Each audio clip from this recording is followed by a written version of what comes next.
One of the more annoying traits that leftists attribute to themselves, but don't actually believe, is that of the benevolent pacifist. Let's put aside for a moment the fact that the very core of leftist doctrine is rooted in violence.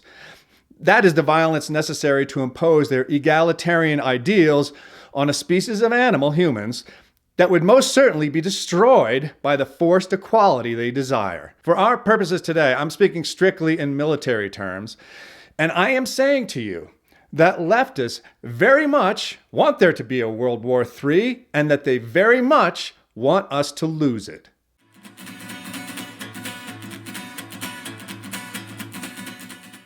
I know this will come as a shock, but you won't find many leftists who will own up to this agenda.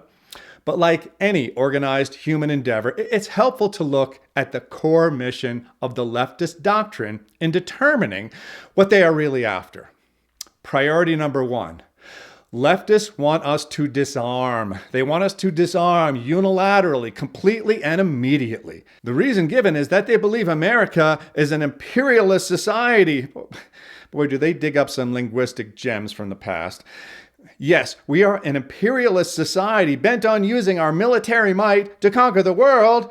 Never mind the fact that much of the rest of the world is literally begging us to stay engaged in order to help protect them from leftist aggression. And this is a proper role for us, although I think we have meddled in way too many things in the past few years.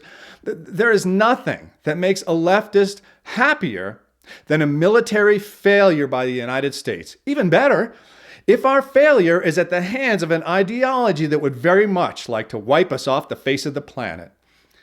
Leftists have had some success in castrating our military leaders, and that's a bit worrisome, to say the least. We'll have to wait and see how that turns out. But closer to home, they're also intent on confiscating every firearm in America. Now, to that I say, number one, take a good look at this graph. Number two, good luck. Second leftist priority, they want our enemies to succeed. The American left is very much pro-China. They have just in the past year or so attempted to ban patently true statements made about this adversary. They've apologized on our behalf, even when none of us believe an apology is warranted. In Hollywood, as in many other walks of leftist life, they have capitulated entirely to the Chinese demands, compromising the integrity of their product. And just as an aside, I use the word adversary very much on purpose, and I use it almost entirely because that's the way they look at us. It would be the height of foolishness to consider a country that is openly antagonistic and backed by a huge military arsenal as an ally. No, this is not imperialism. This is reality. The world had nothing to fear when China was actually communist. Communism is an equal opportunity destroyer, and that includes the military. It's only since it has become more and more capitalist that it's become a threat, which brings us to the core reason leftists want our enemies to succeed. They want individual freedom abolished by force on a global scale. And this is the best way to make that happen. Leftist priority 3, they will sell their souls to make this happen. Now, since most leftists don't believe we have a soul, I guess it's not much to give up, but they are willing, quite happily, to support an ideology based on religion, even though a large number of American leftists are atheists. They throw their full support behind cultures that don't allow women to vote, show their faces, or in some cases go outside without a male companion for one simple reason.